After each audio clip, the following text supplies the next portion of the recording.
Gelang karet bungkusnya lemper, kasusnya Maret, sadarnya September. Sebuah pantun kritik atas perhatian kesehatan yang baru difokuskan setelah 6 bulan dari kasus pertama diumumkan. Karena semua dikerjakan simultan berbareng dalam penanganan masalah, namun tetap ekonomi yang dikedepankan. Terbukti saat ini tidak efektif. Sekarang COVID merajalela dan Indonesia masuk resesi.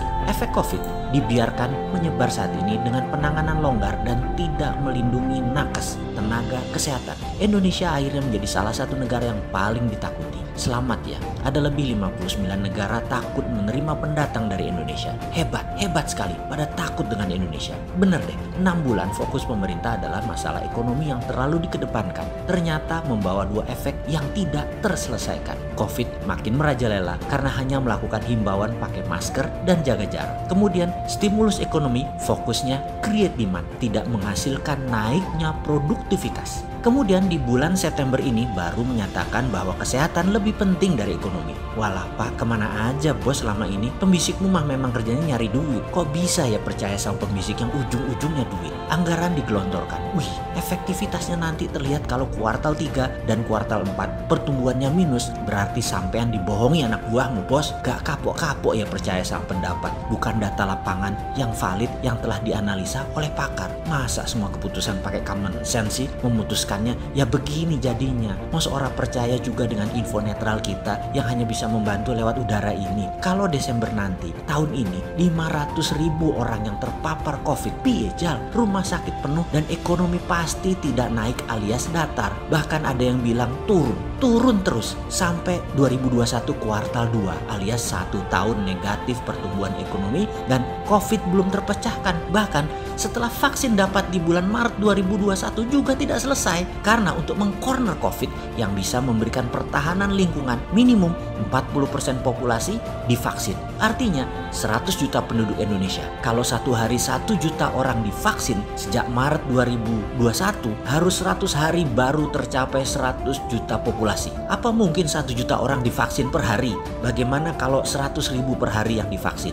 Maka 1000 hari baru mencapai 100 juta penduduk. Itu 3 tahun bos. Jadi COVID tidak hilang sampai akhir masa jabatan. Ekonomi bagaimana? Kekuatan mengguyur uang paling top sampai September bulan ini sehingga akhir tahun kuartal 4 akan terlihat naik sedikit. Namun kuartal pertama 2021 akan balik mengempes. Lalu bagaimana solusinya? Loh ya, kita harus terus beli solusi. Kita kan bukan pengkritik negatif, kita pengkritik positif, yaitu pengkritik plus solusi. Saya akhirnya sadar bahwa usulan memakai MMT ternyata sudah dikerjakan. Dan saya akhirnya tersadar bahwa MMT tidak jalan baik yang dikerjakan tersebut. Karena itu banyak yang mempertanyakan ilmu abal-abal si Bosman ini tentang MMT. Saat ini MMT lah yang mengerjakan kelolaan ekonomi bernegara. Akhirnya kita mempelajari secara seksama di mana salahnya MMT, Modern Monetary Theory.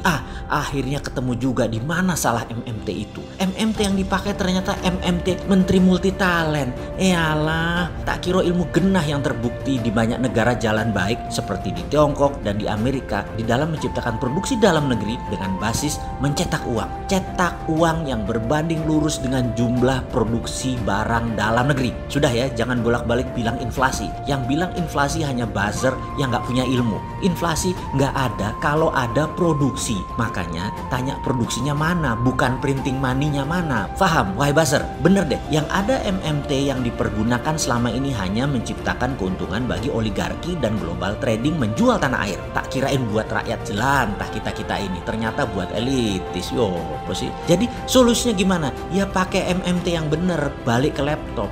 Langsung ke UKM produksi. Pakai digital database. Peserta peminat daftar di web. Semua data digital. Dan buat semacam BPPN dulu. Ad hoc berlaku 4 tahun saja lembaga ini. Gak pakai tunai. Semua digital. Pakai payment sistemnya BI, KRIS, dan GPN. Selesai urusan bangsa yang bermasalah ini.